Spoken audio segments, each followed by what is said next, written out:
Bueno, buenas tardes a todas y a todos por acompañarnos en esta jornada, que ya es la séptima jornada de este taller, de este encuentro con jóvenes que organiza la Facultad de Filosofía y Humanidades de la Universidad Austral de Chile. Y nada, pues, contentos con esta tarde primaveral aquí en Valdivia.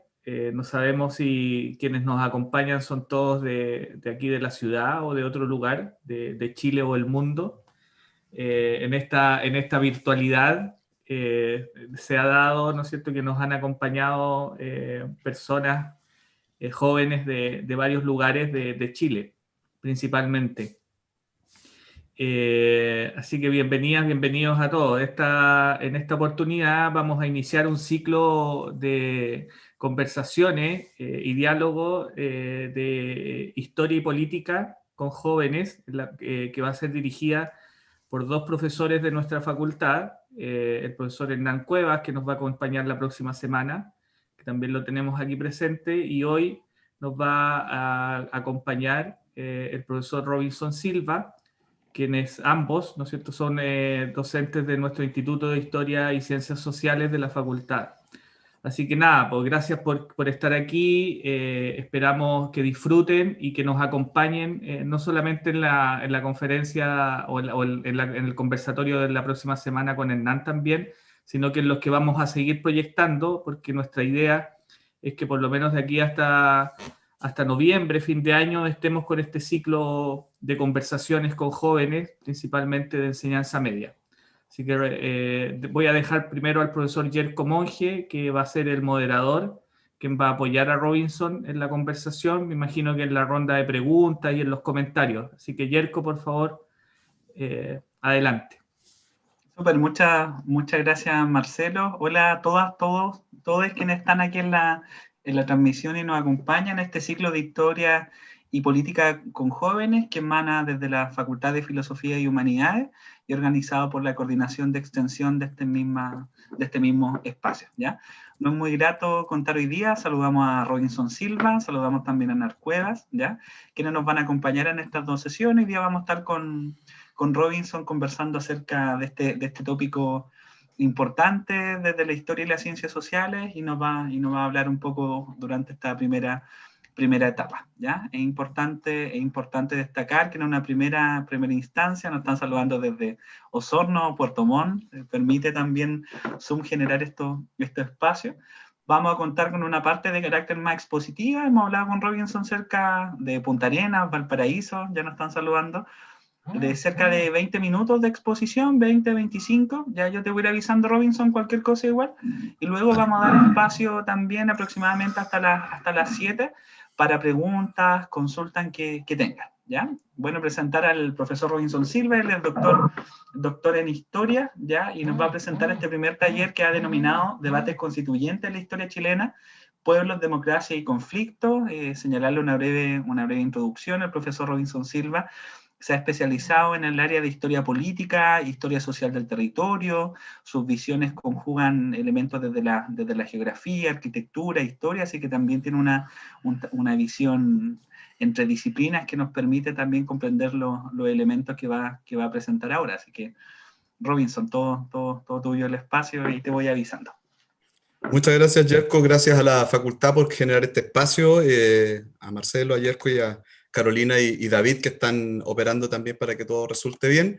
Voy a darles la bienvenida a todos y todas, por supuesto, y voy a compartir esta presentación que tengo acá. Voy a hacerlo más o menos en unos 20, 25 minutos, como decía Yerko, y luego esperemos que se dé un debate, así que preparen todas sus preguntas, no hay ningún problema en que, por favor, ocupemos el tiempo en eso, en dialogar, en deliberar, como vamos a hablar hoy día acá. Voy a hacer una presentación que tiene que ver con los elementos que dicen relación con el pueblo y sus formas de hacer política. Y eso indefectiblemente nos lleva a generar una discusión acerca de qué es la soberanía, antes de hablar de cualquier tema constitucional, que yo sé que es como la moda y digamos más que la moda, en realidad es lo que demanda el momento, hablar acerca del proceso constituyente y todo lo demás. Pero claro, esto tiene un elemento previo que guarda relación con esto de la soberanía y que muy poco se toca, ¿no? En las clases. Ustedes seguramente, chicos, en las clases de historia lo pasan por encima, definen un par de cosas acerca de la soberanía nacional, las fronteras, el territorio, y sería, pero es más que eso, ¿no? Y para mí resulta importante partir desde ahí. Soberanía y pueblo, sobre todo. El pueblo chileno que ha renacido, ¿no? Ha vuelto a ser, desde el estallido del 18 de octubre del año pasado, el pueblo vuelve a tomar posición y ya deja de ser la gente, las personas, una cosa etérea, ¿no? Sino que tiene una definición clara, como siempre se entendió por lo menos en el siglo XIX y en el XX. ¿Qué quiero decir cuando traigo este elemento de soberanía y pueblo a la mesa? Primero es que hay formas deliberativas del diálogo político que son las más cercanas a una idea de lo popular, ¿cierto? Esto incluye la decisión por consenso, por ejemplo. Cuando uno se reúne con sus compañeros de trabajo, con sus compañeros de curso, ¿verdad? Con sus amigos, en su familia, uno lo que hace es generar una deliberación, un diálogo que nos lleva a tomar alguna decisión respecto de algún asunto o problema que tenemos. Siempre esto está al inicio de cualquier elemento que tenga que ver con lo segundo, que es la representación. Es decir, relegar el voto individualizado, liberal, ¿cierto?, que surge en el siglo XIX recién, antes el voto individual es muy reciente. Lo restringe a ese carácter liberal, donde yo soy una persona, ¿no? Antes de la persona está la comunidad. La comunidad es muy importante y eso es lo que estamos viendo que está pasando desde el estallido del año pasado. Está volviendo a construirse la idea de que necesitamos comunidad para salir de nuestros problemas. En el fondo es eso. Entonces, movimientos que devienen del estallido recogen también estas formas de deliberación de democracia más directa, también dicen algunos, y que se encuentran en las formas coloniales de debate, de discusión política, como por ejemplo lo que era el cabildo. Recordarán ustedes en sus clases de historia colonial el cabildo, ¿no es cierto?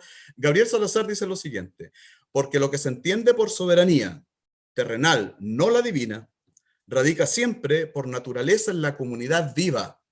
Solo allí, en ninguna otra parte. Ahí está el poder, soberanía es poder, y ese poder está en la comunidad viva, la que está hablando, está discutiendo, está resolviendo, ¿cierto? Cuestiones, y ahí radica ese poder que no le pertenece a una persona solamente o a la suma de las individualidades de esas personas, sino que tiene que ver con una comunidad que debate, que genera discusión, ¿cierto? Que ofrece distintas alternativas ante un problema, por ejemplo.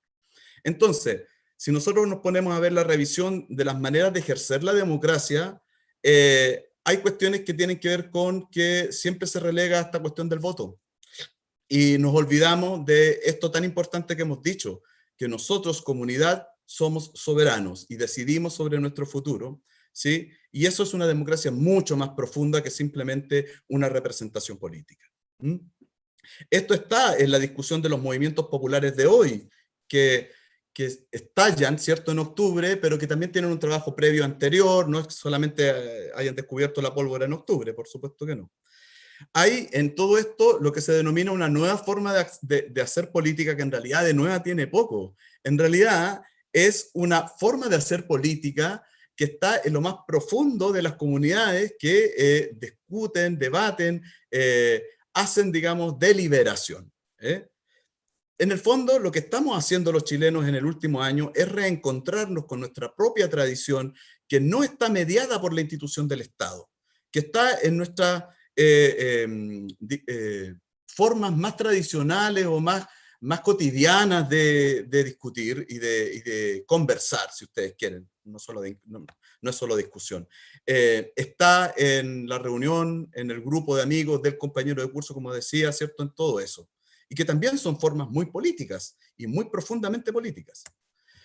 Fíjense ustedes, rescaté del 20 de mayo de 2020, las asambleas territoriales hicieron un encuentro en Santiago, la CAT, por ejemplo, y decía esto que me hizo mucho sentido para afirmar el punto que quiero definir acerca de la soberanía popular.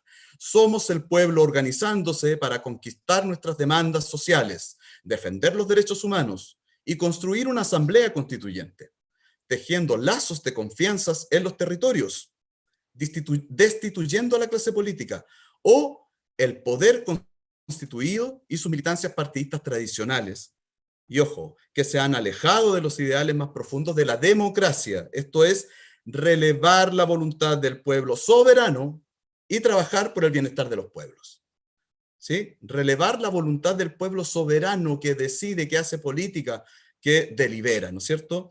Y que tiene que trabajar por el bienestar de los pueblos, y ese es el sentido de la política. No es más noble que eso, no es ni menos ni más que eso, ¿no?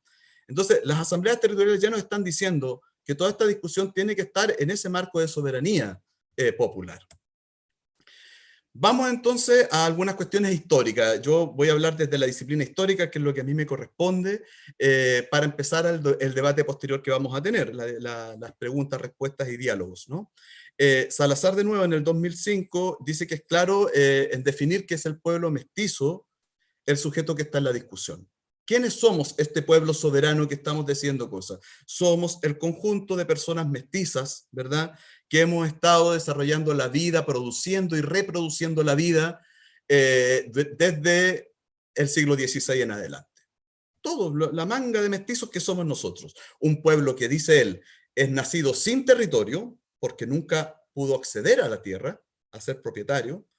Un pueblo sin memoria, porque es un pueblo que no tiene la historia de antepasados directos, porque es negado tanto por el coloniaje español, y también se ve restringido y diferenciado del pueblo originario, de los pueblos originarios que le dan vida. No, es un pueblo sin memoria, el pueblo mestizo. E incluso hasta ahora, dice Salazar, es todavía un pueblo sin futuro, porque no ha logrado nunca en su historia definir su soberanía y decidir qué es lo que quiere ser. No solamente hacer, qué es lo que quiere ser. Este proyecto, dice Salazar, aparece cuando hablamos de nueva constitución, es decir, un nuevo Estado que por primera vez en la historia logre hacer que aparezca la soberanía de ese pueblo sin memoria, sin territorio y hasta ahora sin futuro. Voy más adelante, y si nosotros nos vamos al siglo XIX, es decir, el primer siglo republicano, independientes ya del Imperio Español, el mundo popular se hizo bastante autónomo hacia el siglo XIX. En el siglo XIX no teníamos un Estado que reconociera ningún derecho para los mestizos, para el pueblo, ¿no? Hacia el siglo XX esto cambia, producto de que ese mismo pueblo empieza a organizarse en sociedades mutualistas, en sindicatos, ¿cierto?, en distintas organizaciones, hace una alianza con el Estado y construye un nuevo Estado que es el Estado desarrollista del siglo XX, que le empieza a otorgar derechos como salud, educación, pensiones, todas las cosas que estamos discutiendo hoy día. Cuando sus experiencias y acciones encontraron formas de pensarse en cuanto a clase, además. O sea, nosotros encontramos una identidad. ¿Qué somos ese pueblo mestizo, sin territorio y sin memoria? Por lo menos somos clases trabajadoras. Somos pueblo trabajador. Personas que nos levantamos todos los días a ganarnos el pan, ¿verdad? Ya sea por la necesidad o porque se van alineando también con los distintos proyectos para liberarse, ¿no?, de esta pobreza, de esta discriminación permanente de todo tipo que sufren los y las personas de las clases populares. Los obreros entonces empiezan a reconocer su opresión, dice Sergio Grés, ¿verdad? Y desde ahí entonces dicen, bueno, yo desde este lugar de obrero voy a negociar con el Estado. ¿Ah? Voy a decirle al Estado, oiga, por favor, entrégueme ciertos derechos, por lo menos deje que me siente en el trabajo, por lo menos déjeme trabajar 8 horas al día, ¿no? O págueme una pensión cuando yo sea muy viejo y no pueda trabajar.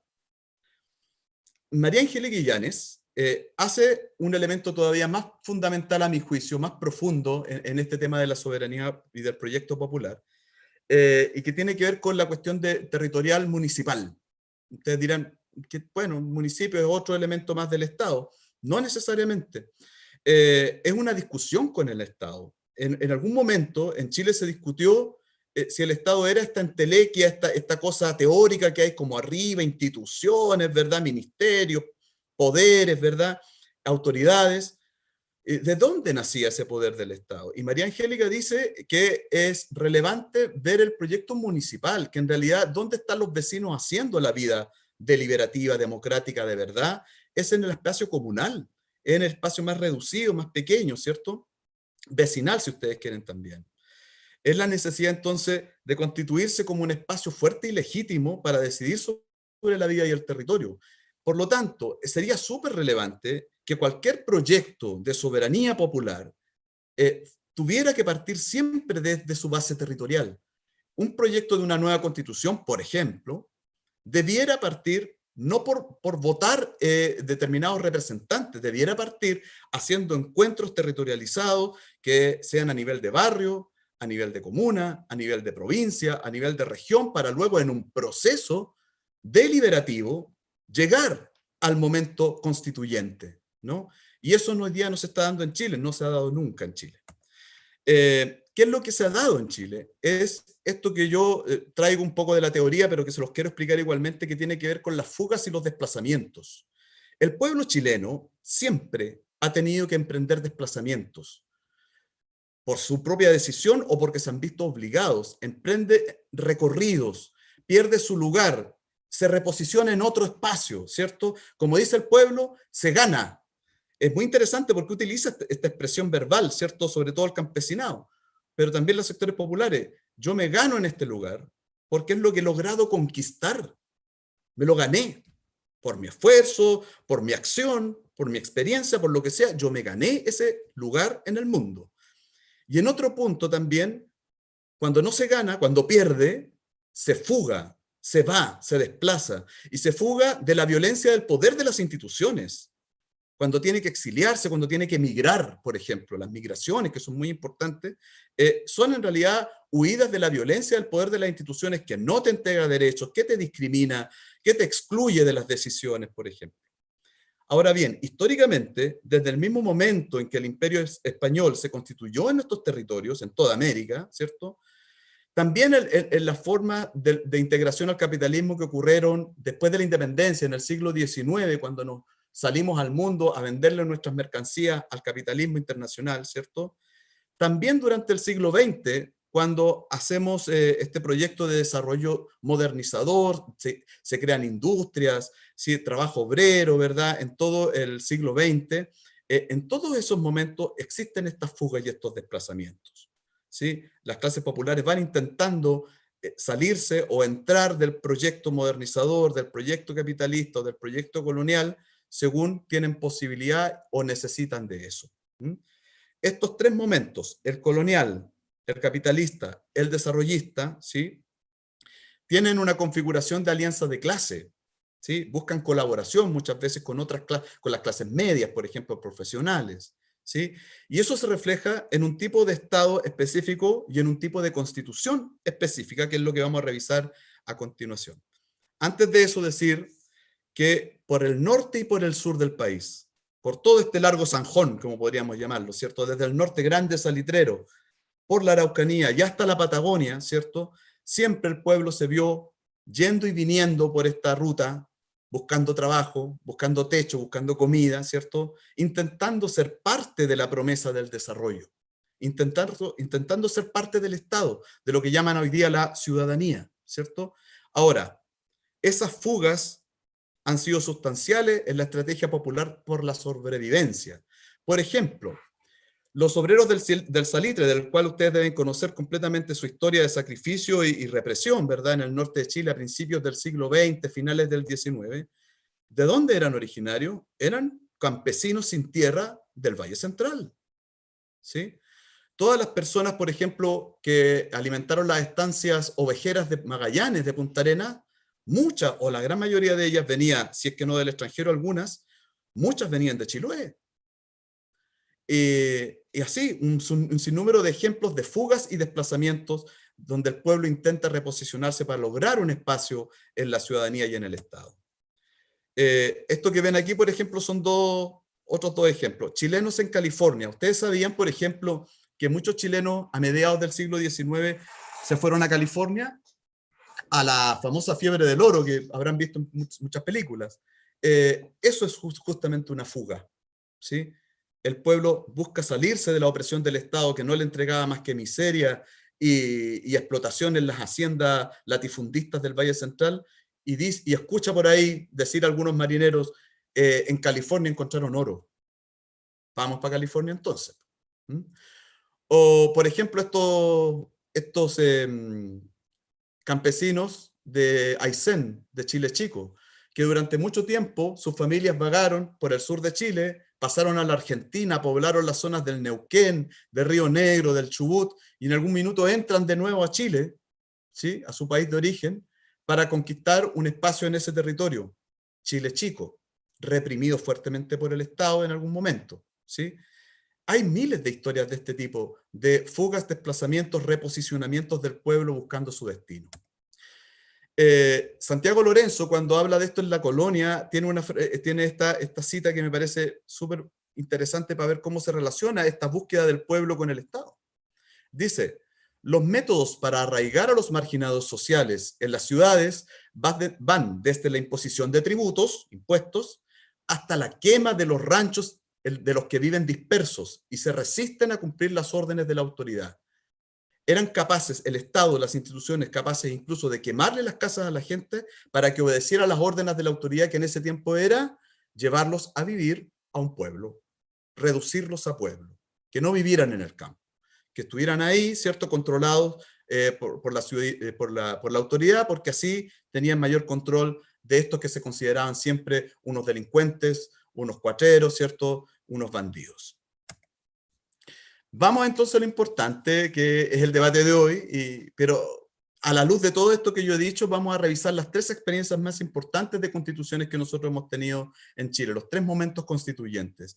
El Estado chileno responde siempre al ajuste del orden mundial, ¿cierto?, con una lógica abismante. A mi juicio, por lo menos, hay una lógica que siempre está presente, por lo menos en los 3 procesos constituyentes anteriores.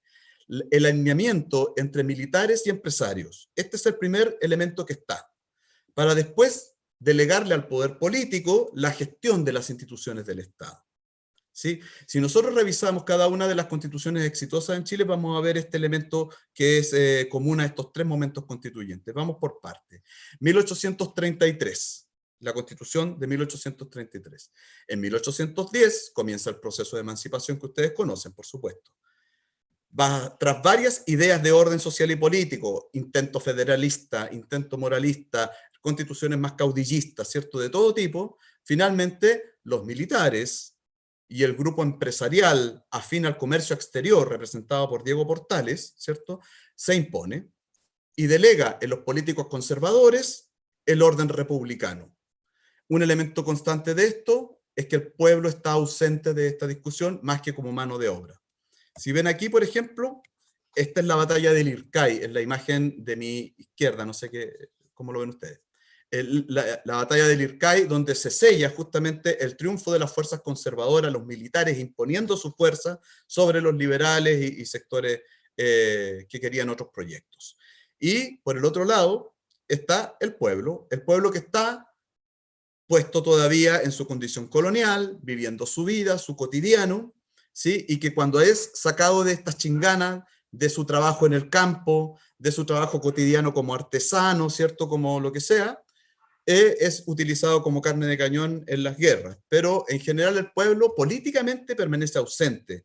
Aquí la Constitución la van a hacer los militares con los empresarios a favor del comercio exterior, ¿cierto?, y los políticos, todos hombres, todos blancos, todos ricos, ¿verdad? En 1925 tenemos un segundo momento constituyente. El régimen político decae, hay una decadencia a principios del siglo XX, hay una amplia movilización sindical de los sectores obreros sobre todo, en el norte salitrero, pero también en las zonas del carbón, en Magallanes, en otros sectores también del campesinado, por ejemplo, de las zonas de aquí del sur, de la Araucanía, de estas regiones, y en otros lugares de Chile, en Santiago, en Valparaíso, en Concepción, en las ciudades también. Se abre aquí una crisis que lleva a cambiar entonces el carácter del Estado. Los militares de nuevo, junto a un nuevo tipo de empresariado, esta vez un empresariado que está basado en el proyecto industrializador, desarrollista, ¿cierto?, logran superar la idea de una asamblea constituyente. ¿Qué había pasado? El sindicalismo, los obreros muy, muy fortalecidos en su organización, los partidos de izquierda que estaban naciendo, algunos sectores profesionales de clases medias, proponen la idea de una asamblea constituyente, que haga una nueva constitución y dé paso a un nuevo Estado. Pero en 1924 hay un golpe de Estado, ¿sí? Y el empresariado industrialista, junto con los militares, logran de alguna manera desestabilizar a esta asamblea constituyente y le van a delegar a un político ya a esa altura reconocido, con trayectoria, como es Arturo Alessandri, la gestión de esa nueva constitución. Aquí la diferencia es que tenemos un nuevo tipo de pueblo, un pueblo demandante, un pueblo que no se queda encerrado en la chingana, ni vuelve simplemente al trabajo, ni es solamente carne de cañón. Es también un pueblo que empieza a decir, bueno, pero nos van a tener que dar derechos. Derecho a la salud, a la educación, derechos sociales. Está demandándole al Estado permanentemente alguna acción para mejorar las condiciones de vida del pueblo. Y en 1900, les quería mostrar esta imagen. Aquí tenemos, por ejemplo, entonces los obreros que ahora se movilizan, que salen a la calle, que toman el espacio público y hacen representación de su malestar por el tipo de país que se vivía. Y al otro lado tenemos la declaración de la Constitución de 1925. Ahí está Arturo Alessandri con los políticos y los militares, ¿sí? Aquí está esta fuerza constituyente que en el fondo logra que el Estado de nuevo la toma y la hace suya. De nuevo hombres, de nuevo ricos, de nuevo blancos, ¿verdad? Y evidentemente los trabajadores quedan mirando y simplemente en la calle, al otro lado de la vereda, demandando sus derechos, ¿verdad? Vamos a tener que esperar hasta el año 38 con el Frente Popular y Aguirre Cerda para que eso se empezara a materializar de manera mucho más importante. Ay, perdón, me fui. 1980, tercer momento constituyente. Es conocido, ¿verdad? Militares partidarios de la doctrina de seguridad nacional, ¿cierto? Interior del Estado, militares que están alineados con la lógica de la Guerra Fría con Estados Unidos, por supuesto, junto a otro nuevo aliado, a otro tipo de empresariado ahora, un nuevo empresariado, ahora es un empresariado neoliberal, un empresariado que busca que la economía se restrinja simplemente a el fortalecimiento de la economía financiera y a explotar fuertemente los recursos naturales, lo que llamamos hoy día el extractivismo, ¿verdad? Con todas esas secuelas. Se deja de lado todo intento de industrialización. Toman el Estado, o casi, ¿no? Toman el Estado estos empresarios neoliberales que hemos conocido como Chicago Boys, ¿cierto? Su núcleo más duro, y los militares golpistas, ¿no? Toman el Estado y transforman al Estado en una agencia subsidiaria, que solamente entrega bonos, subsidios, ayudas, pero que no tiene este rol empresario que tenía en el periodo anterior. Ahora, desde 1989 le delegan estos empresarios y militares al binomio derecha con centro-izquierda, concertación, ¿cierto? La administración del Estado neoliberal, ¿sí? ¿Qué ocurre aquí? El pueblo está negado. Se le negó la participación en la Constitución del 80, peor que en la del 25, se le niegan derechos, se transforma todo en una mercancía, ¿cierto? Y además el pueblo tiene muy pocas posibilidades de ejercer derechos políticos. En dictadura, por cierto, ninguno. Y en la época de transición y postdictadura, derechos restringidos. El pueblo está negado como un actor político. Ahora es importante la persona, el individuo, ¿verdad? Y se refleja en esto, ¿cierto? Ahí tienen el asalto a la moneda. Por primera vez el Palacio de Gobierno es absolutamente destruido por un bombardeo, incendiado. Y esta foto es muy buena porque además, fíjense usted cómo está la gente mirando el Palacio de la Moneda totalmente quemado, ¿sí? Con un asombro increíble. Desde 1973 la gente permaneció asombrada, en estupor, estupefacta, hasta que tiene que llegar, digamos, los años 90 y 2000 para que empiece a haber una renovación y que termine en este estallido maravilloso que estamos viviendo.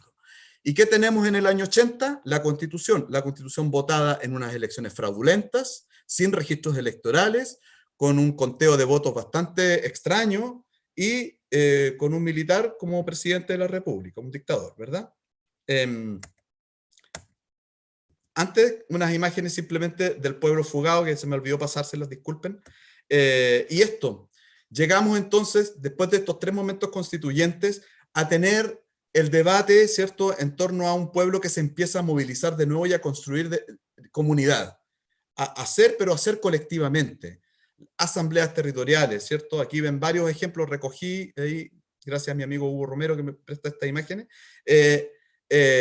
Asambleas territoriales por todo el país, Concepción, Lorenzo Arenas, ¿cierto?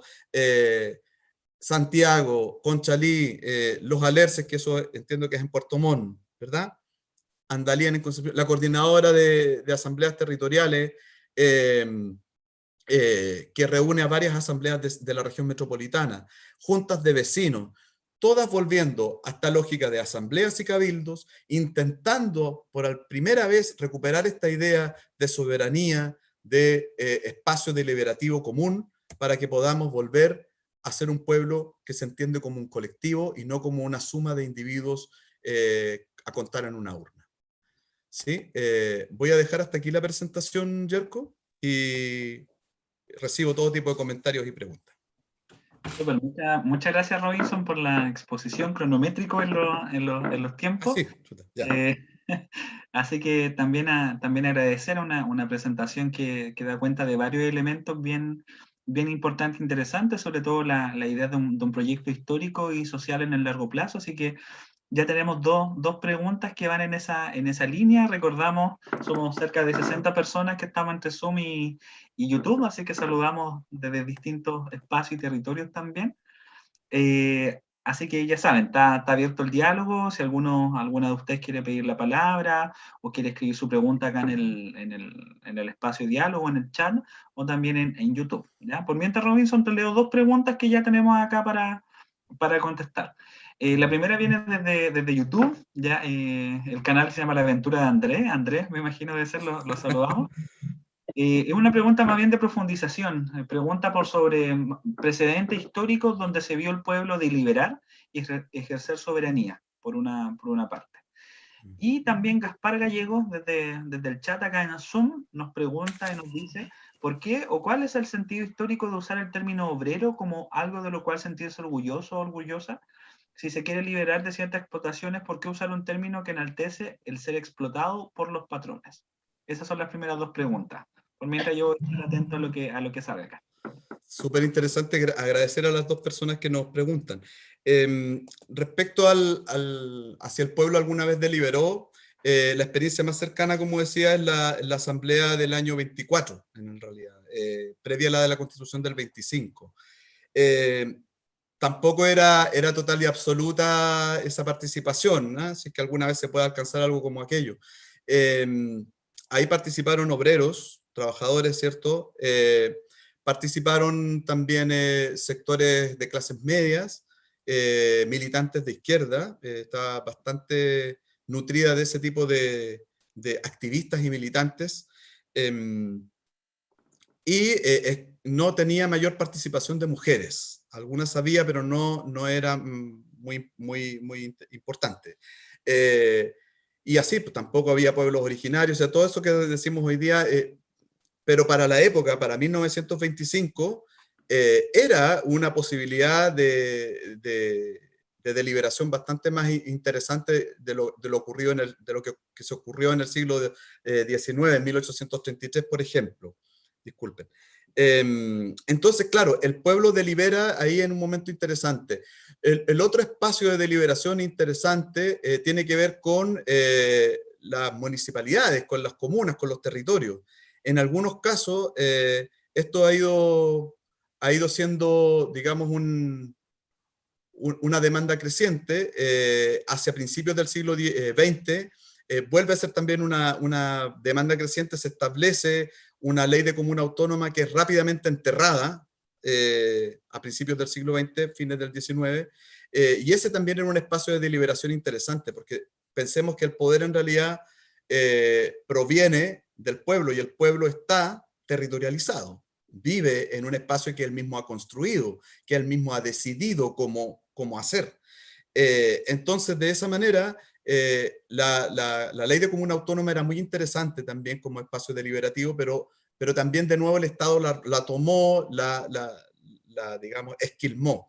Y bueno, a día de hoy los municipios siguen siendo espacios súper jerárquicos, espacios donde la participación vecinal, ¿cierto?, o ciudadana es bastante menor, o tiene demasiados requisitos, o se torna bastante compleja, sobre todo en las ciudades más grandes. Tal vez en los pueblos pequeños eso no es tan así. Entonces, claro, a nosotros nos queda muchísimo camino por encontrar esta soberanía popular y hacer la carne en un proceso constituyente. Eso no ha ocurrido nunca todavía en la historia de Chile y probablemente todavía no pase tampoco. Respecto a la segunda pregunta, es súper interesante por qué sentirse orgulloso de una situación de explotación. Si nos ponemos en contexto histórico, principios del siglo XX, fines del XIX, la conciencia de clase avanzó también, producto de que las ideologías, digamos, que estaban avanzando en el mundo en ese tiempo, el socialismo, el comunismo, de alguna manera hicieron entender a la gente, a las personas, que ellos eran los productores de la riqueza.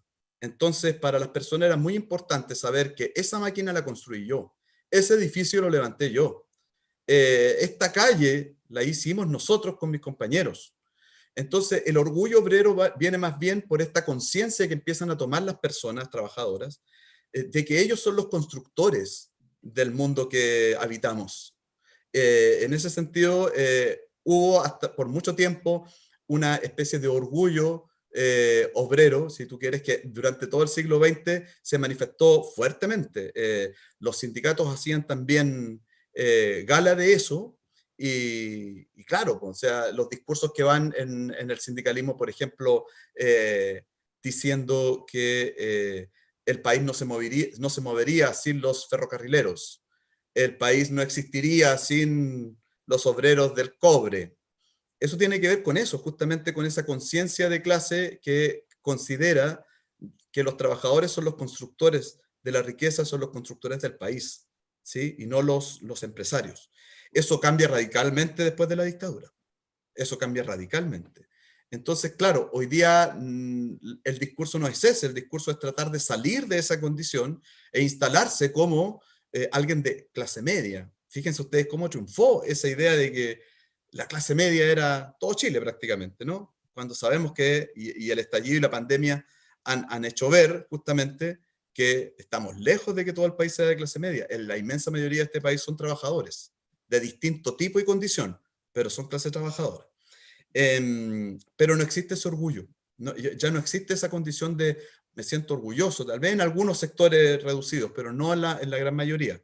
Hoy día existe la idea de que yo si emprendo y me va bien gracias a mi esfuerzo personal, voy a salir adelante y voy a lograr hacer clase media y salir de este pantano en que es cierto, la villa, la población. Ese es el discurso que prima y el discurso que está puesto en cuestionamiento hoy en día. Súper, muchas gracias Robinson. Recordamos que estamos saliendo también a través de la señal de YouTube, ya de nuestra facultad, la Facultad de Filosofía y Humanidades, así que pueden ir dejando sus preguntas en ese espacio o también solicitar la palabra acá, así que estamos atentos acá al chat. Robinson, una pregunta.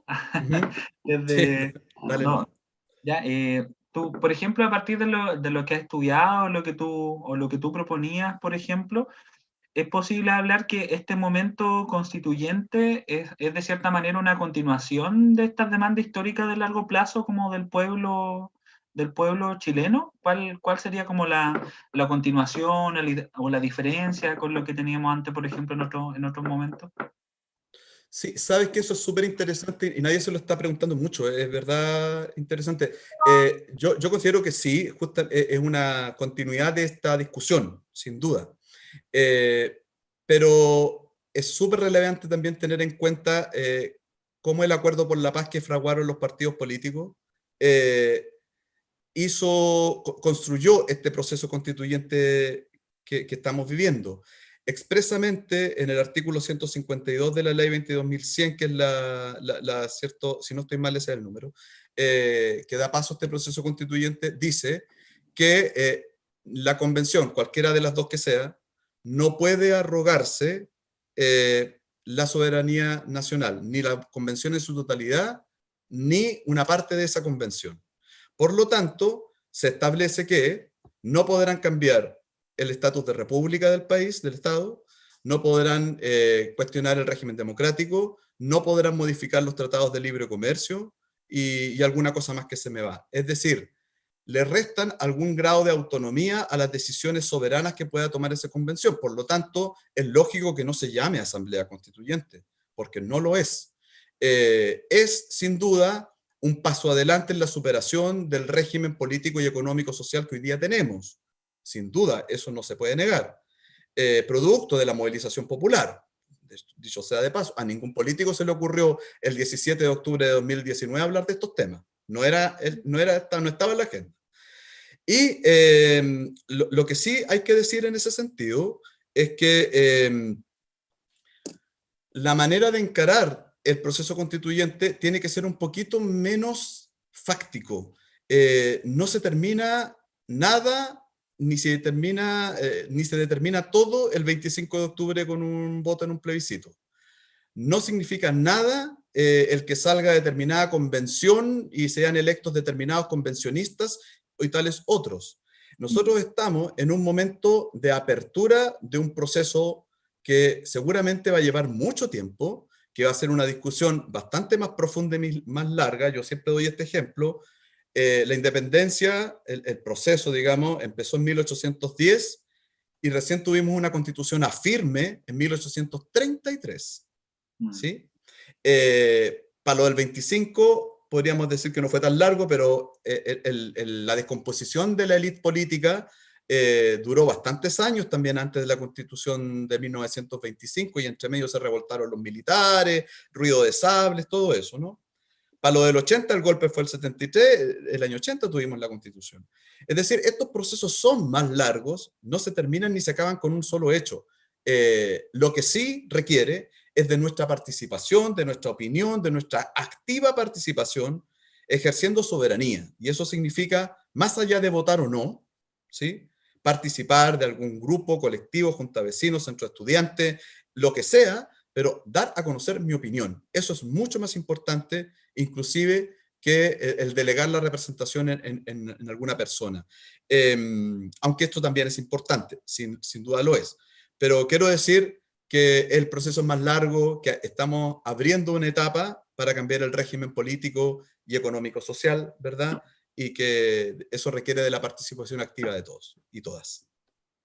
Súper, súper. Muchas gracias, Robinson. Como lo reveía acá también en la Escuela de Historia, tuvimos la oportunidad de compartir con el profesor Mario Garcés.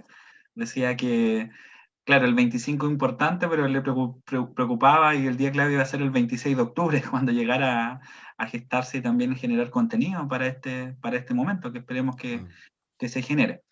Bueno, desde YouTube justamente comentaba Marcos, lo saludamos, decía que era importante efectivamente estudiar las perspectivas sobre cómo ejercer la soberanía en un proceso constituyente que viene, y él justo decía, contestaron su pregunta cuando estaba hablando. Pero tenemos dos consultas igual, Robinson, todavía tenemos tiempo. Mauricio Iturra pregunta, a propósito de lo que hablabas tú sobre la clase y concepto, decía cuáles son los motivos por lo cual la dictadura, o en la dictadura se eliminó el reconocimiento a los obreros, como una pregunta fundamental. Y por otra parte también, para que la juntemos de inmediato, hay otra también de Gaspar Gallegos y pregunta en torno a otro tema, pero dice entonces el TPP-11, ¿se haría con o sin nueva constitución? ¿Sería arbitrio, por ejemplo, de una nueva constitución? A ver, lo primero, la dictadura, y hablando históricamente, necesitaba de construir una poderosa función que cumplían los trabajadores hasta 1973. El sindicalismo chileno era uno de los pilares del movimiento popular, un movimiento muy fuerte, histórico, que había tenido prácticamente más de un siglo de desarrollo, profundización, conocimiento, había logrado grandes hitos en la historia de Chile ese sindicalismo. Por lo tanto, estructuras sindicales que se definían, muchas de ellas muy clasistas, era importante deconstruirlas. Y se hizo, o sea, la dictadura hace expresamente la disolución de los sindicatos, prohíbe la Central Unitaria de Trabajadores. Es motivo digamos, de persecución política el pertenecer a un sindicato. De hecho, muchos de ellos son perseguidos, además que contaban con la condición de ser militantes de partidos también, además de ser sindicalistas, muchos de ellos. Entonces, claro, el sindicalismo siempre fue visto por la dictadura como un potencial enemigo que podía generar problemas y de hecho intentó ser cooptado por proyectos gremialistas. Por ejemplo, el gremialismo, la actual UDI, hizo intentos importantes por creó la Secretaría Nacional del Trabajo para generar un tipo de organización sindical afín a la dictadura, desvistiéndola de toda esa conciencia de clase que había tenido hasta 1973. Por lo tanto, ahí se jugó una pelea importante. La dictadura en eso tiene un logro, ¿eh? El haber deconstruido la conciencia de clase de los trabajadores y de las trabajadoras.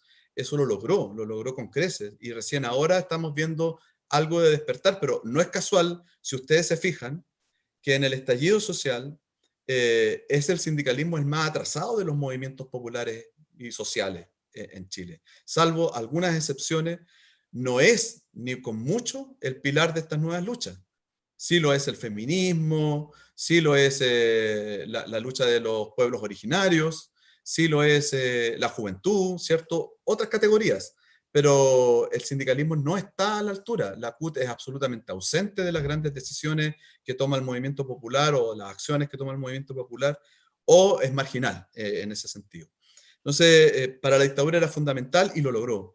Y justamente una de las cosas que tiene que, a mi juicio, tiene que lograr el movimiento popular que surja del estallido es recuperar un sindicalismo con conciencia de clase, porque eso es fundamental. Si a la hora de plantear un nuevo modelo económico productivo para el país, por ejemplo, un nuevo modelo económico que supera el neoliberalismo.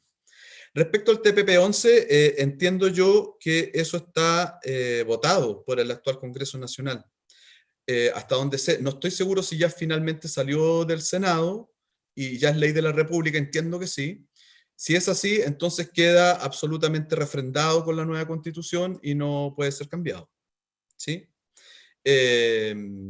Ahora, la nueva Constitución, eventualmente, para eso falta mucho, podría después poner condiciones más estrictas para firmar nuevos tratados internacionales, por ejemplo, mayor respeto al medio ambiente, condiciones laborales dignas, ¿cierto? Una serie de otros elementos que hoy día no se consideran de manera más férrea para firmar un tratado de libre comercio, por ejemplo, o de otro tipo. Eso es tarea pendiente y tal vez la nueva constitución se pueda hacer cargo de crear condiciones un poquito mejores para estas que son condiciones ineludibles. O sea, recordemos, los países tienen que tener acuerdos comerciales y eso es evidente, ¿sí? Pero no a cualquier evento, ¿sí? No en cualquier condición. Y hoy día pasa que muchas veces Chile firma tratados comerciales que muchas veces tú te estás preguntando, pero ¿cuánto daña esto al medio ambiente? Y lo firmamos igual y seguimos plantando pinos como desalmados. O estamos, no sé, comprando cuestiones en países del Asia que tienen cero respeto a los derechos laborales, en fin, una serie de cosas, ¿no? Y eso hay que regularlo mejor, ¿sí? Es igual, a propósito es súper interesante, Robinson, de la no firma del acuerdo de Escazú también que pasó con Chile estos días, donde uno de los ministros precisamente decía que una cosa son los derechos humanos y otra cosa es la naturaleza o es el espacio. Entonces, perfectamente una nueva constitución, si así se discutiera, podría incorporar conceptos como los derechos a la naturaleza, por ejemplo. Otras condiciones, formas de ver, así que muy sí, interesante. Ahora, una cuestión importante en eso, Yerko, disculpa, no sé si hay alguna otra pregunta. Si no... Sí, acá hay una, pero es como ya. Es importante decir que en todo este año en que se realizaron cabildos, asambleas, movilizaciones, de todo, eso es lo que se llama deliberación. El pueblo chileno ya decidió qué constitución quiere, la verdad, para ser bien honesto. Todos sabemos que queremos una constitución que, por ejemplo, nacionalice el agua, que regule, por ejemplo, estos derechos de la naturaleza que dices tú, o que, por ejemplo, ponga efectivamente en el centro el respeto a los derechos de la mujer, de una vez por todas, de la infancia, ¿verdad? Que sean reconocidos los pueblos originarios. Entonces, esas deliberaciones ya están. El tema es que nos llevan al terreno de la política partidista, nos ponen a elegir entre candidatos, ¿sí? En unas listas que todos sabemos que en el fondo son representaciones que obedecen a otra lógica, no a la lógica deliberativa, obedecen a la lógica de los acuerdos y la negociación del poder. Y es ahí donde uno se molesta y dice, ¿por qué tiene que ser estas convenciones que se decidan por los partidos cuando justamente el pueblo movilizado, una de las cosas que más dijo fue destituyan la clase política, que se desarmen los partidos, que se organice una nueva forma de entender las relaciones políticas, tal vez con nuevos partidos, con limpiezas ahí, que salgan todos los corruptos, que se haga realmente una depuración del mundo político. No pasó eso. Acordaron ellos entre cuatro paredes y tenemos todavía yo te recuerdo una cosa, el Congreso en su totalidad, por ejemplo, ha blindado a la institución cobarde de Carabineros que lanza por un puente a un menor de 16 años. Ellos no han querido hacer eso. Al contrario, todas las bancadas políticas, o casi todas, votaron a favor de la ley antibarricadas, que en el fondo son leyes criminalizadoras contra el movimiento popular. ¿Sí? Entonces, ¿por qué tendría que o el pueblo chileno tendría que creer en que ellos ahora van a elegir las mejores personas y no sé qué, si ya la deliberación la tenemos hecha? Hagamos un proceso en que desde los territorios, en un proceso un poquito más acurado, más acotado, podamos ir escalarmente llevando estas demandas populares hasta la instancia nacional que construye una nueva constitución. Eso sería una verdadera asamblea constituyente, a mi juicio. Hay opiniones, por supuesto, como colores. Sí, y a propósito de eso también, y la forma de entender las políticas, los ritmos y también la direccionalidad, que es un elemento súper importante.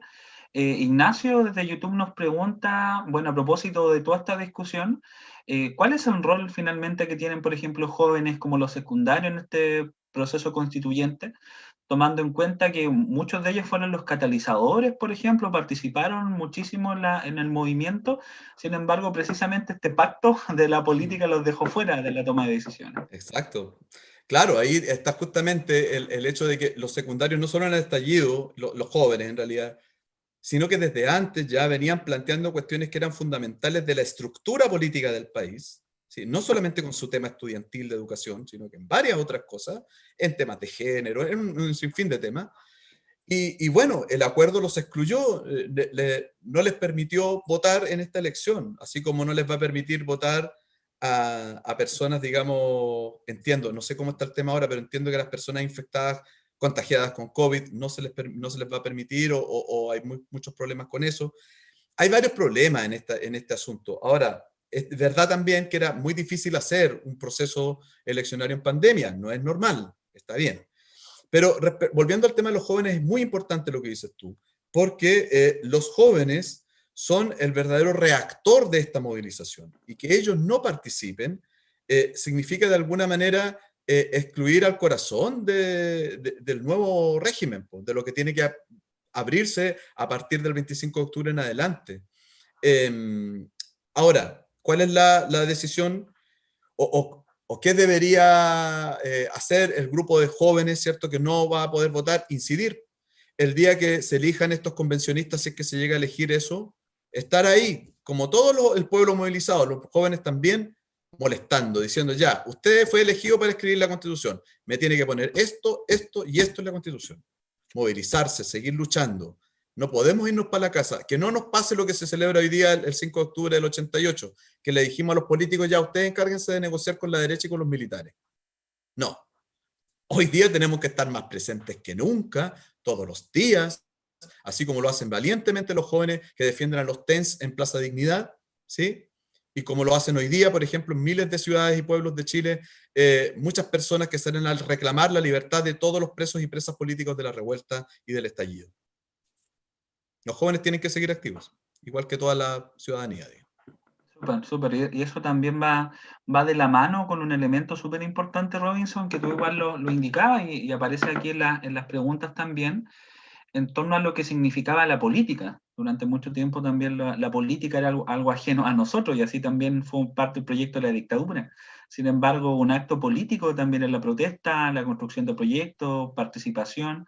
Digamos, la política no se limita solamente a una votación, ya que es un elemento. Sí, oye, a decir algo de esta pregunta de Manuel. Manuel, no es de adoctrinamiento. Yo entrego mi punto de vista y al que quiere lo toma y al que no quiere no lo toma, así de simple. Pero la neutralidad no existe, ni en los medios de comunicación, ni en la academia, ni en la investigación. La neutralidad, en realidad, lo que más se puede acercar a eso es hacer honestidad intelectual. Es decir, honestamente decirte cuál es la posición que uno tiene respecto a un asunto y desde ahí hablar. Y como ahí reconocer que hay multiplicidad de opiniones y todas tienen que ser honestas. No hay cosa más deshonesta que decir que yo soy neutral, porque nadie lo es. Todo el mundo tiene una idea, todo el mundo tiene un pensamiento, tiene una manera de ver el mundo. Y lo importante es decirlo antes de comenzar, ¿no? Si no lo dije, bueno, yo pienso efectivamente que la Asamblea Constituyente es la manera de entender la soberanía popular y eso porque creo y pienso como hijo del pueblo que soy, ¿cierto? Que nos merecemos ese lugar en la historia de una vez por todas después de 500 años. Súper. También agregar que evidentemente estamos Todo hablando con de respeto.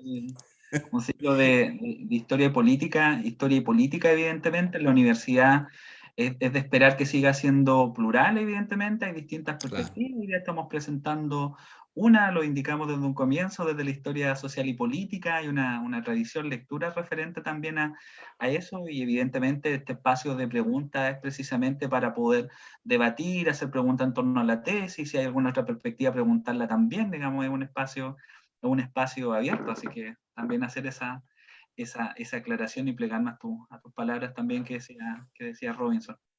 En relación a lo que estábamos conversando, dejamos el espacio, si alguno o alguna de ustedes que están aquí quiere decir su opinión, nos quiere conversar de dónde se está conectando. Eso. Ya el micrófono abierto. Oye, Manuel pregunta ahí respecto a Carabineros. Sí, yo considero que es una institución cobarde. ¿Y saben qué me baso? Me baso en la continua encubrimiento que hace cuando hay algún hecho en el que se ven envueltos y que no está absolutamente esclarecido. ¿Qué quiero decir? Por ejemplo, caso Catrillanca, el tema de la cámara GoPro. Eso es cobardía. No entregar las pruebas para que se investigue eficientemente por parte de la Fiscalía y el Poder Judicial y para encontrar la verdad. A eso me refiero, por eso lo digo, no estoy haciendo adjetivos al voleo. Esto es una idea que está presente ahí. Ahora, solución, claro, nosotros necesitamos reformar la institución, no sé si reformarla, pero hacer unas nuevas policías que sean más modernas. Recuerda tú que la policía que nosotros tenemos es una policía militarizada que deviene del ejército de 1927 y que ha sufrido muy pocas transformaciones. Piensa tú lo clasista que es. Por ejemplo, tú tienes que entrar a la escuela de oficiales para tener determinados rangos. Una persona, por muy capaz y eficiente que sea, si es una persona que solamente puede optar a suboficial, su carrera llega hasta un límite y puede ser el tipo más bacán del mundo, pero nunca va a poder llegar a ser general. Ese tipo de cuestiones tiene que terminarse. Tiene que haber carabineros que sea tal vez se llame de otra manera, policía nacional se llama o la mayoría de los países, ¿cierto? Y muchas veces, por ejemplo, tienen funciones diferentes, hacer una policía local o municipal o regional, ¿cierto? Que se ocupe de las cuestiones del tránsito, de las cuestiones más civiles, ¿verdad? Que es una policía más de acompañamiento, ojalá, que restrictiva. Y estos grupos, digamos, más violentos, que son las fuerzas especiales o los COP, como se llaman ahora, tenerlos restringidos a cuestiones absolutamente, y ojalá que desaparecieran, todo, en mi visión, por favor. Eso. Sí, súper. Bueno, Hay distintos elementos también, por ejemplo, y evidentemente a propósito de la revuelta, revolución, movimiento de octubre, hay distintas formas de llamarlo. Cuando nosotros hablamos también de las instituciones, los ojos del mundo estuvieron en algún momento en Chile, denuncia por organismos de derechos humanos internacionales y han sido transversales en decir la necesidad de transversalizar nuestros cuerpos policiales que estén subordinados también a las fuerzas civiles y no funcionen como un estamento casi medieval, como aparte, con otra ley, con otro ritmo, con otra forma. Entonces ahí salen elementos como la impunidad, por ejemplo, o la sensación de injusticia, que es palpable también por todas partes. Cuando alguien dice, bueno, pasó tal cosa, vamos a ver si es que lo van a procesar o no, vamos a ver qué va a pasar. Entonces esos son elementos claves también para hablar sobre democracia, ¿ya? Sí. Enseguida, Manuel, Martín pregunta, ya vamos terminando, dice, en relación a la Asamblea Constituyente y la Constitución del Pueblo de Venezuela, pregunta, ¿funcionó, no funcionó? Hemos Sí, pues visto. tiene hartos problemas. El Venezuela, claro, hizo un proceso constituyente y constituyó, o sea, generó una asamblea constituyente en el tiempo en que gobernaba Chávez, ¿verdad? Pero lo de Venezuela hay que tomarlo con mucho, mucho cuidado. ¿Eh? Ojo, Venezuela hoy día es el punching ball de los medios de comunicación, del mainstream y de los grupos de interés empresariales más importantes, por lo menos de esta parte del planeta. Siempre hay que tener un enemigo, dicen por ahí, ¿no? Y parece que hoy día está, digamos, Venezuela en ese centro. Tiene muchos problemas que a veces también tienen que ver con su propia gestión del gobierno venezolano, que ha tenido problemas internos de gestión, que no han hecho todas las cosas como en teoría querían hacerlas, ¿no? Han tenido problemas de corrupción, han tenido problemas de gestión, como digo. Pero otra cuestión es la cosa constitucional, y en eso, si tú ves, el debate ha sido profundísimo y muy rico en Venezuela respecto de la Constitución. Ahora, no asociemos la cuestión constitucional con un problema político que incluye intervención norteamericana, relaciones internacionales súper tránsfugas, corrupción, como te decía. Ahí en Venezuela hay que tener mucho cuidado. Entonces no es llegar y casarse con la opinión que tú ves en CNN o en algún canal de televisión, porque esos son grupos de interés que evidentemente tienen a Venezuela como el foco del mal, de alguna manera, lo que antes fue Irak, o antes fue Cuba, o siempre hay alguien, Corea del Norte también puede ser, algún país al que se tiene que decir, yo soy todo lo contrario a ti, tú todo lo haces mal, yo todo lo hago bien. Y eso es peligroso porque genera discusiones que son binarias, que son como sí o no. No hay posibilidad de discusiones como más ricas, con más matices. Yo lo de Venezuela lo tomo con mucho cuidado, no niego que deben haber problemas ahí, sin duda, y los hay, pero no se crean todo lo que se escucha en los medios tradicionales sobre Venezuela, investiguen un poco más en otros medios también. Y Manuel creo que quería hablar también, Sí, quería tomar la bueno, palabra. sí, en relación a eso también es importante, antes de dar la palabra a Manuel, evidentemente cuando hablamos sobre la construcción de proyectos, lo hemos hablado también cuando hablamos de Chile, tenemos esta lógica como en la copia feliz del Edén, siempre andamos buscando modelos en otra parte, entonces igual es bueno que tener experiencia, construir nuestros propios modelos, nuestras propias gestiones, nuestra forma de hacer política, porque también tiene particularidad. Entonces, esta idea de siempre asustar o mirar un modelo, ya, Sí, evidentemente, para cualquier lado no hay que dar la posibilidad de gestar claro. movimientos desde aquí. Las construcciones son propias, no hay ningún país igual a otro, nada. Ni una persona igual a otra, imagínate, un país menos. Sí. Y damos la palabra a Manuel. Manuel, Sí, ¿estás sí, por ahí? claro. Buenas tardes, ¿se me escucha? Sí, Sí, súper súper. bien. Ya, primeramente, buenas tardes a los profesores presentes Hola, Manuel. y mi acotación era, o ni siquiera acotación, era sobre lo que decía el chico ahí sobre Venezuela. He estado investigando bastante y no de la tele ni de redes sociales porque sabemos que en redes sociales y en la tele se dan muchas fake news. Así es. Pero sí, yo investigando claramente, fundamentalmente, incluso incluso he llegado a datos de que datan que Venezuela tiene un 96% de pobreza, llegando a niveles de África. Llegando a niveles de África, entonces, un país que lo tenía todo, que era, y podríamos decirlo así, un país que tenía la más grande riqueza de petróleo, ¿cómo llegó a tener un 96% de pobreza con un índice de 586% de inflación? Esa es mi pregunta. ¿Cómo un país que tenía tanta prosperidad por delante llegó a caer en un nivel de pobreza tan malo, siendo que lo que ellos reclamaban, y también investigué el famoso Caracazo, que fue casi lo mismo que acá para el estallido social, que alegaban que pensiones dignas, alegaban que una salud gratis, una educación gratis, y lo tienen ahora, lo tienen. Pero lamentablemente la inflación no les sirvió de nada. La pobreza ha incrementado totalmente. Acá en Osorno, sin más antes decirlo, hay una bencinera y hay un venezolano trabajando, es doctor, Sí. médico general en total, y yo Manuel, he conversado con él. Tiene magíster en cualquier cosa, pero se tuvo que venir, y yo conversando con él me dijo que ya estimado no, Manuel, ¿me dijo, escucha? tenemos los bolsillos llenos de plata, pero no teníamos que comprar, no teníamos que comer. Manuel, ¿me escucha? Sí, lo escucho. Sí, hola, hola, mucho gusto. Manuel, consultarle de dónde nos está contactando, de qué ciudad, algún liceo, Desde Osorno. de Osorno, estudiante secundario. Sí, estoy estudiando en el Mission College, en un liceo de aquí de la población Quinto Centenario. Súper, mucho saludo para allá. Bueno, señalarle, Manuel, interesantísimo también lo que usted está planteando, pero solamente vamos a ir direccionando también el debate a lo que nos convocaba hoy, la invitación sobre el diálogo constituyente, también sobre los elementos nacionales, así que me imagino que la reflexión también del profesor Silva va a ir por esa dimensión. Solamente aclararle eso, Sí, Manuel. por eso yo Sí, le preguntaba por qué falló el proceso de la Asamblea Constituyente ya, siendo que era un país tan próspero, que tenía todo para prosperar y ser una de las potencias sudamericanas. Súper. Gracias, mira, Manuel. yo no coincido contigo en que la Asamblea Constituyente haya fracasado en Venezuela. Yo creo que no, no fracasó. El proceso constituyente como tal se dio, se hizo.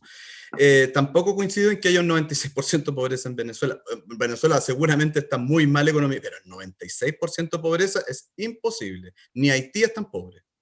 No, ese dato yo lo voy a cuestionar. Habría que investigarlo mejor, Manuel. Habría que ver de dónde sacaste ese dato. Pero veo muy difícil que eso sea así. Y lo otro es que, ¿por qué ese país era tan rico y ahora es tan pobre? Bueno, si era tan rico y estaba tan bien, ¿por qué pasó lo que pasó con el Caracazo? ¿Por qué pasó todo lo que pasó con el surgimiento del chavismo? ¿No? Yo creo que no estaba tan bien, por muy rico que fuera, por mucho petróleo que hubiera. Yo creo que los temas de distribución, de corrupción en la Venezuela anterior a Chávez, incluso ahora que con Maduro, con Chávez también hubo corrupción, es un problema grave de la estructura del Estado venezolano eso, pero antes de Chávez, esto era muchísimo peor. Los niveles de corrupción, de robo en el Estado venezolano eran conocidos en toda América Latina como los más grandes del continente.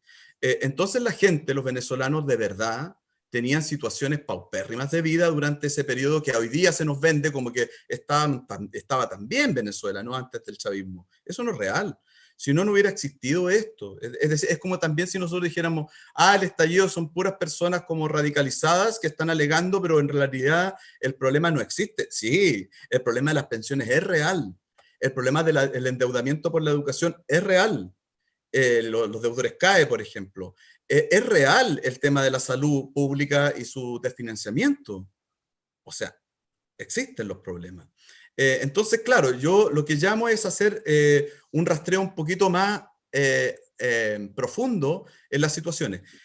Yo no te voy a desmentir que Venezuela sea un paraíso, no te lo voy a vender jamás, porque no creo ni que Venezuela ni que ningún país lo sea.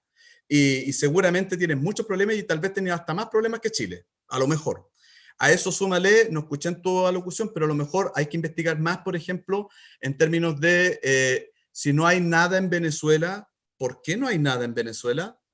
¿Será acaso que los norteamericanos también ejercen bloqueo y no dejen que lleguen los productos? ¿Será acaso que también hay bloqueo para la compra de insumos industriales y poder producir dentro de la misma Venezuela sus recursos, ¿cierto? Sus bienes y servicios? El tema es súper complejo y no te olvides de que esto es muy parecido a toda situación en que un país decide salirse del margen y hacer una cosa diferente a lo que han hecho otros.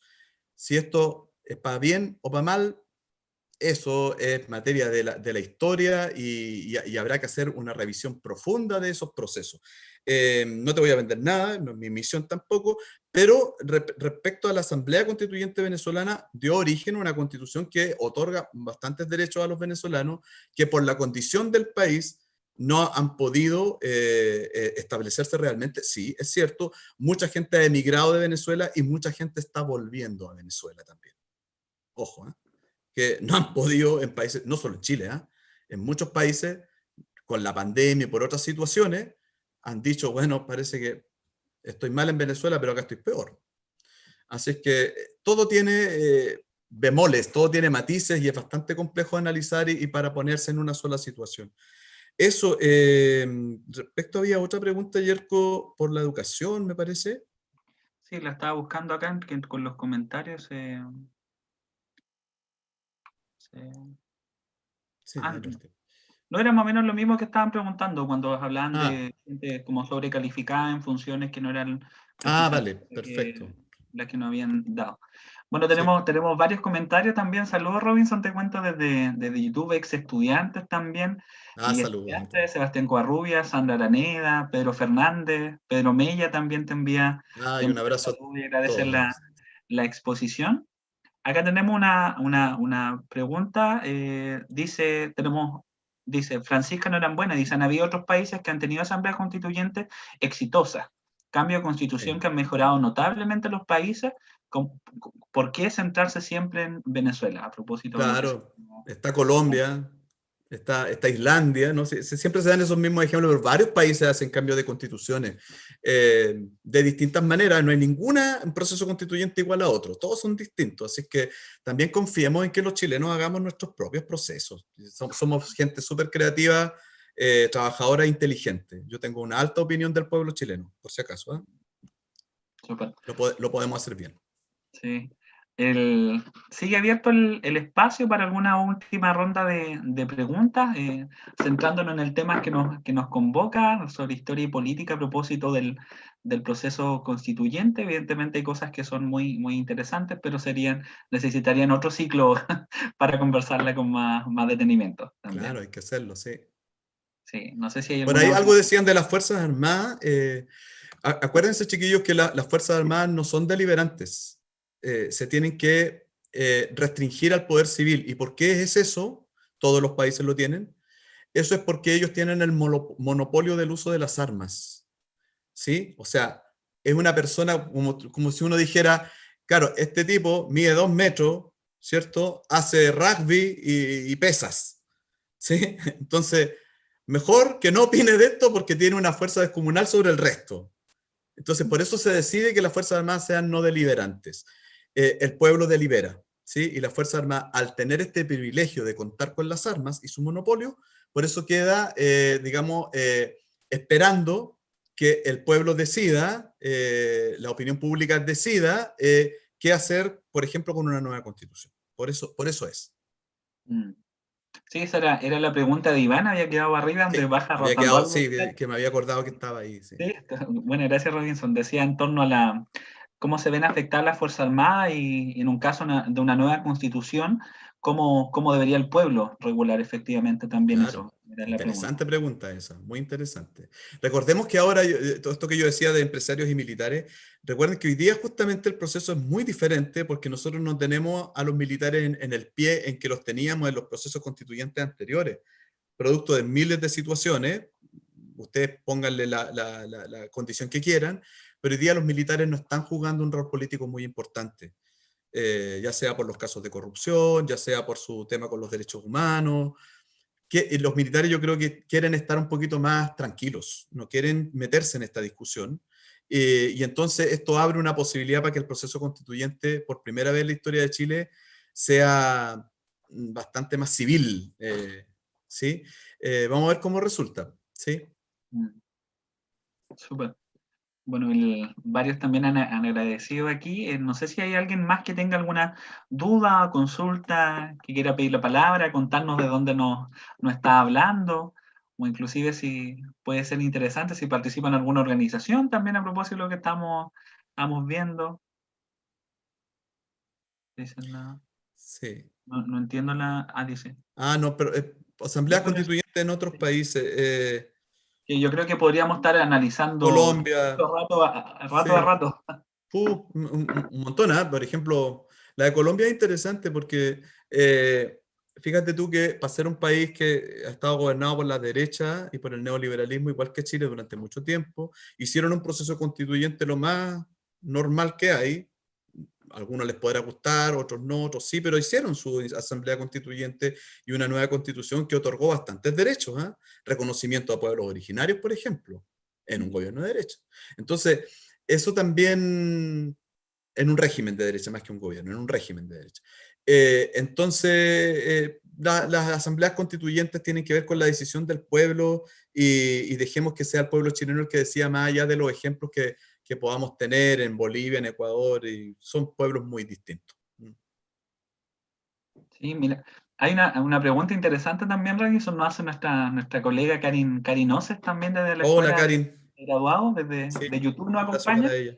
Y a propósito de la Fuerza Armada, también es lo que nos preguntaba Mauricio sobre la aceptación también social que hay sobre aquel colectivo. Dice, ¿qué pasa entonces con las campañas actuales donde se ven imágenes que representan a la Fuerza Armada? A propósito de la campaña del rechazo, me imagino se está refiriendo Karin, donde sale un... Claro, yo creo que uno de los grandes daños que sufren las mismas Fuerzas Armadas es asociarlas tan directamente a los pensamientos de derecha. Eso yo creo que es responsabilidad del golpe de Estado. El golpe de Estado derechizó a las Fuerzas Armadas y se supone que las Fuerzas Armadas no debieran tener posición política. ¿Sí? Debieran estar al margen de esa discusión, por lo que yo les decía, que tienen el monopolio de las armas. Y ojalá que siga siendo así. Que no, ¿no? Entonces, ahí hay una cuestión importante, porque cada vez que se asocia, por ejemplo, al rechazo o a posiciones más de derecha o de ultraderecha a las Fuerzas Armadas, se les hace un muy mal favor a las Fuerzas Armadas. Tienen que ser prescindentes, ¿no? Tienen que prescindir de la opinión por esta razón. Entonces, justamente una nueva constitución va a tener que reforzar ese rol, creo yo, de decir, las Fuerzas Armadas las gobiernan la civilidad a través de sus órganos políticos. Las Fuerzas Armadas tienen que obedecer al poder civil siempre. Eso hay que dejarlo más claro también. Sí, a propósito de eso, Pedro Mella nos comenta precisamente en YouTube y dice, si las Fuerzas Armadas y Carabineros son pagados con los impuestos de todos nosotros, obviamente Claro. debieran no tener una posición política. Para eso, claro, sí, por supuesto. Estoy Súper, totalmente de acuerdo. Sí, debe ser presidente de la política porque tiene monopolio de las armas. súper, súper.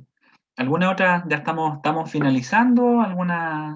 Ignacio nos pregunta también, Ignacio Leiva, colega y amigo también, nos dice, ¿qué diferencia existe para finalizar entre convención constituyente y asamblea constituyente? ¿Por qué se aboga por la movilización, por ejemplo, de la asamblea constituyente? Yo pienso que es porque no representa la soberanía nacional. La Asamblea Constituyente, en la forma que sea, siempre debe arrogarse la soberanía nacional. La Convención no lo hace. De hecho, se le prohíbe expresamente en la ley. Por lo tanto, la Convención no es Asamblea Constituyente. Esto hay que dejarlo súper claro. ¿Qué estamos diciendo con eso? Cuando la soberanía se expresa a través de una asamblea constituyente o de un proceso constituyente con asamblea, para ponerlo así mejor, ahí recién estamos viendo actuando el poder de las personas expresados en su deliberación, en su opinión y en su representación. Y este no es el caso, creo yo, o es un caso bastante reformado, con unas listas medias truchas, con independientes medios raros que van en los partidos pero no van. Tiene un montón de letras chicas esta convención, por eso es que uno no la convence mucho, ninguna de estas dos convenciones. Esa es la gran diferencia entre asamblea y convención. La asamblea tiene todos los elementos y tiene que decidir sobre todo, ¿sí? Tiene poder para hacerlo porque representa a todo el pueblo, o debiera hacerlo. Súper, muchas gracias, Robinson. Igual es importante esos elementos, sobre todo considerando que tú igual señalaste que en algún momento existió esa figura no, en la historia de Chile también, pues, a propósito cuando hablaba de Claro, 1925, entonces con claro. las particularidades de cada periodo que Más o menos, pero se intentó, claro. se intentó, Claro. pero evidentemente hay también una línea y ver cómo ha resultado eso y ver también qué va a pasar en este momento, ¿ya? Bueno, ya vamos finalizando. Creo que ha sido muy, muy interesante la conversación. Creo que evidentemente esto da cuenta de la importancia que tiene la historia para los debates políticos también, Robinson.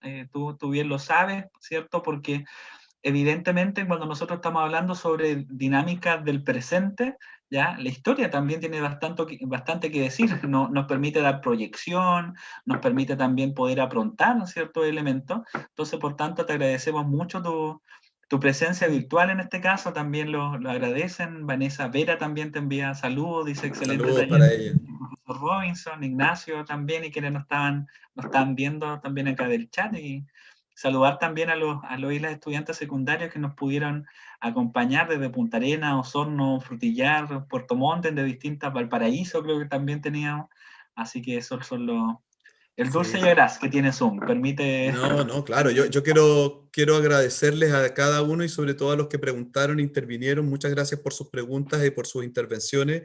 Es siempre grato conversar con estudiantes, así que un abrazo para todos y a estar atentos y a seguir estando, ¿no? En estas discusiones, informándose. Se agradece un montón a jóvenes tan interesados en estos asuntos. Así que, y gracias a la instancia también de la Facultad de Vinculación con el Medio y a ti, Yerko, por la oportunidad. Muchas gracias. Sí, recuerden que la próxima semana se pueden inscribir también. Tenemos la segunda sesión de este ciclo de Historia y Política con jóvenes. Vamos a estar con el profesor Hernán Cuevas, él es doctor en Ciencia Política, y ahí vamos a hablar sobre los conceptos de participación, democracia, ciudadanía, y qué rol están teniendo en el proceso constituyente también, en el debate constituyente. El próximo martes 13 a las 18 horas, por este mismo canal, por esta Claro. misma sintonía. Y también a quienes nos están viendo y van a ver el registro, pueden visitar la página de Instagram también de nuestra facultad, que es @humanidades_watch, donde se pueden enterar de esta y muchas más actividades, que ha sido un año bien nutrido en eso, ¿ya? Así que eso, muchas gracias, Robinson. Agradecemos la coordinación de vinculación con el medio y a todos quienes están presentes. Un abrazo a todos, nos vemos. Chao.